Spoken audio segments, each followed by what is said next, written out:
Alright, let's see. Let's check the analytics here again. Yeah, that's kind of what I expected. This one was a total flop. Let's just get that shit out of here.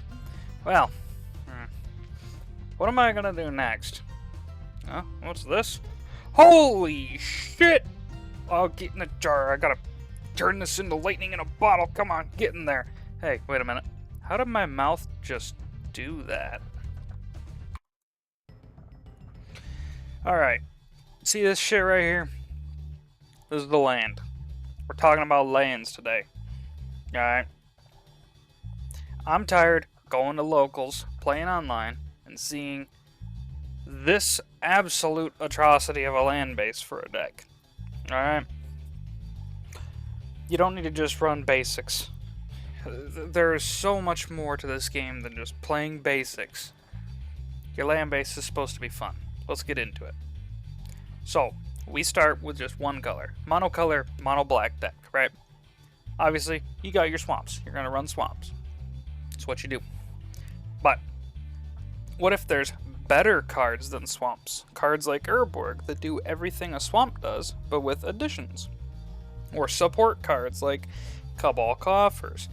These things that support the amount of swamps you control. You know, now you gotta, cut a couple swamps, throw some non-basics in there, right?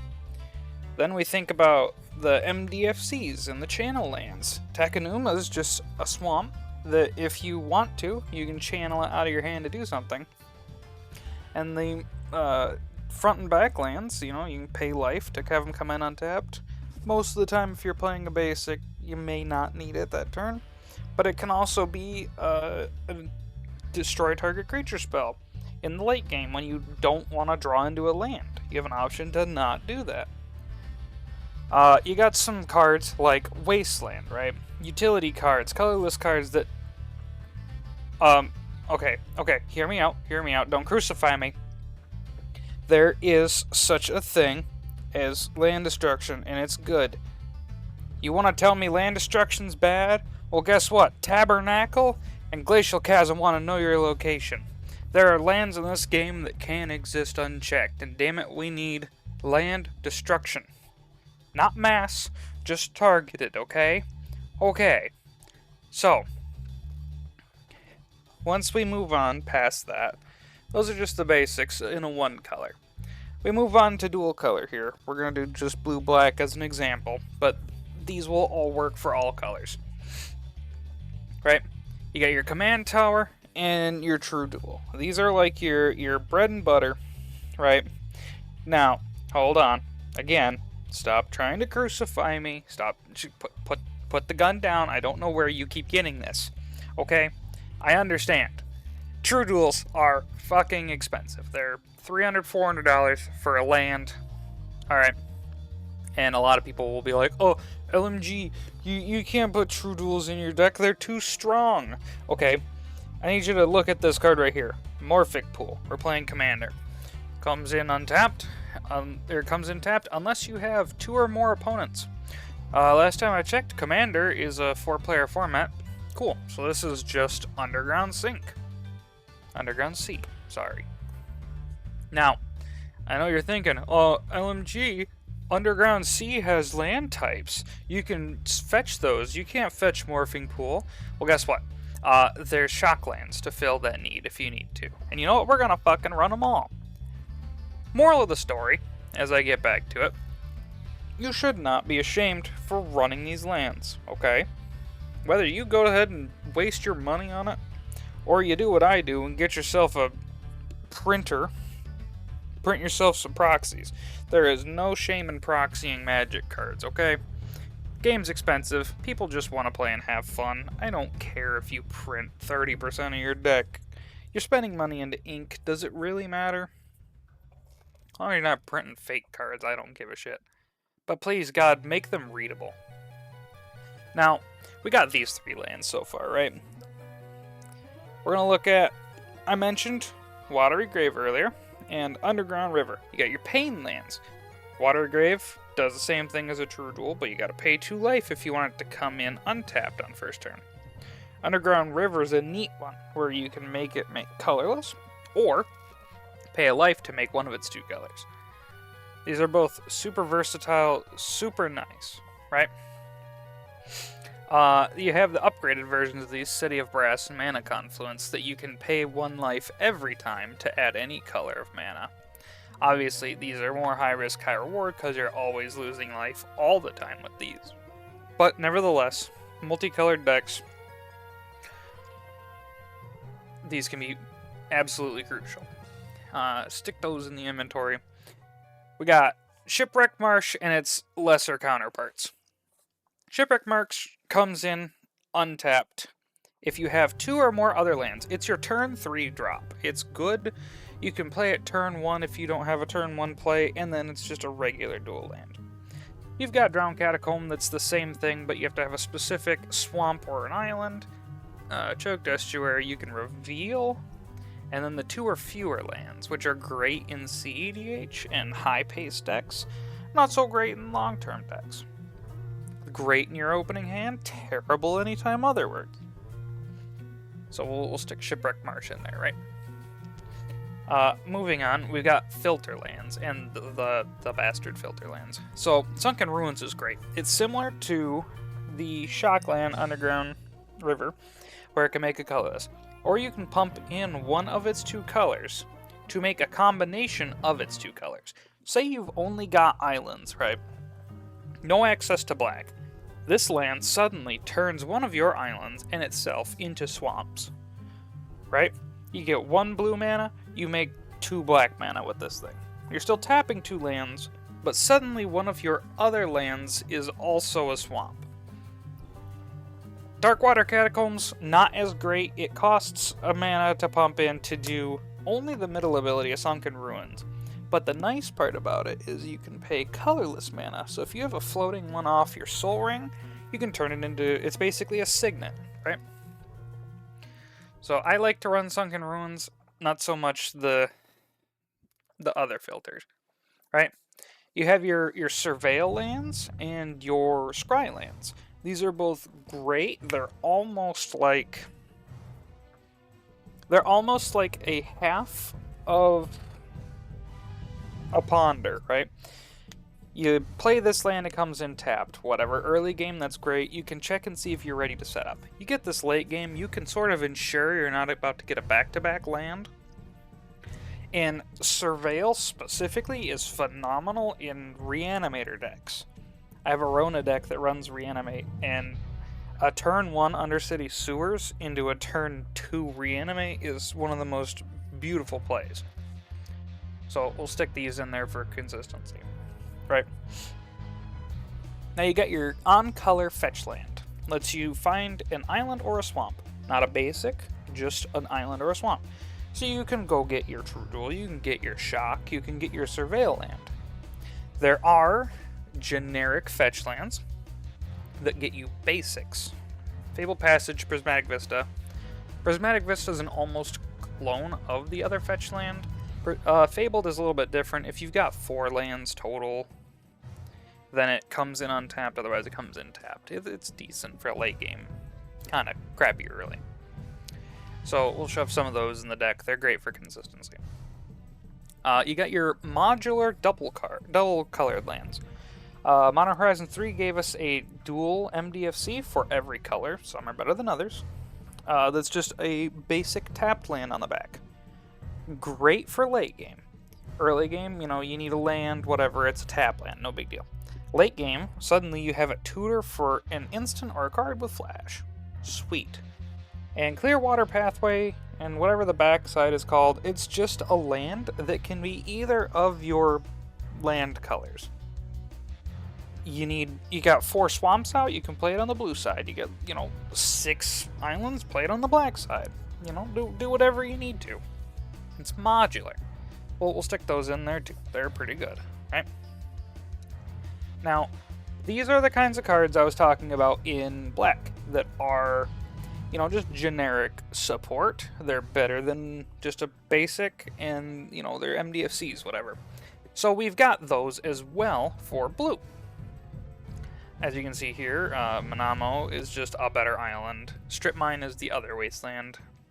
Sink into Stupor, another good MDFC, and Otawara is the blue channel land.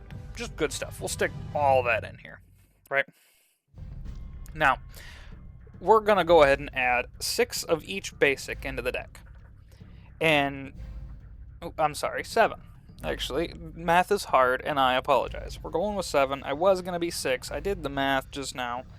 I like to run anywhere from 34 to 37 lands, just as an oddball. Some decks more, some decks less.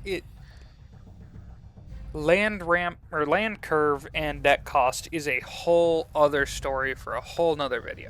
You need to find what's comfy for you.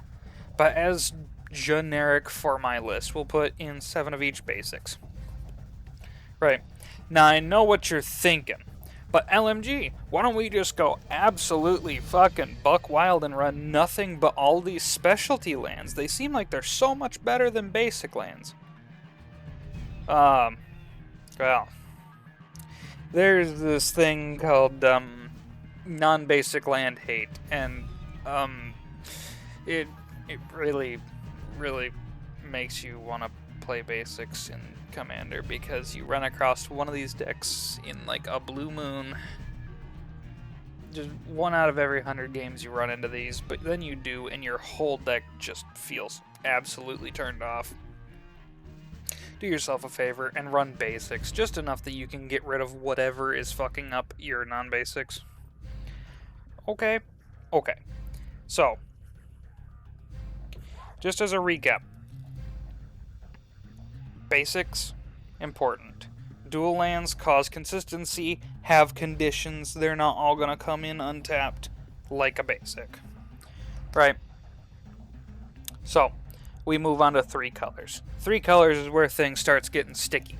So, you've got your Triomes, which come in tapped always. You can cycle them to draw a card, and they tap for all of your 3 colors. And they've got your types, too. So turn 1, you play a fetch, you go find your Triome, you're set on your colors for the game.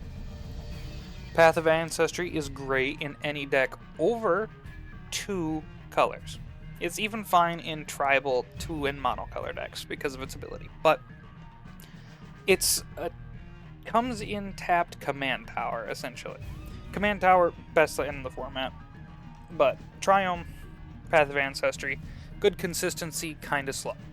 Now, you can add these kinds of consistency boosters, not every color gets them, but black and green are blessed enough that they have lands that make your other ones tap for the same colors as it. This is a double-edged sword, though, because it gives your opponents access to these colors. So if your opponent's in mono black and you just played Urborg, they have a ton of swamps. Suddenly their Cabal Coffers is tapping for a bajillion. There's the riskier color options. As I said, City of Brass is pain every time, but it's consistency. An Exotic Orchard's a bit of a gamble. The more colors you go up, the better it is, because you have to bank on other people playing the same colors as you, right?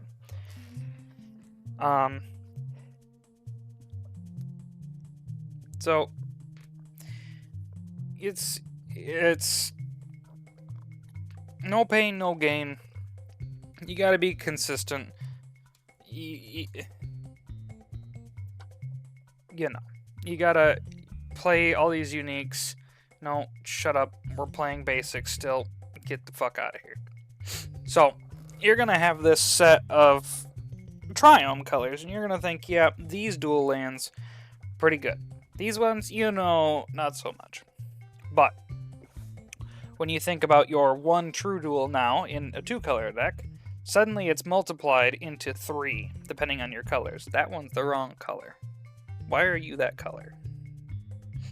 No one better clip that and take that out of context, I swear to God. So for every, 3 you had in a dual color deck, now suddenly you have 9.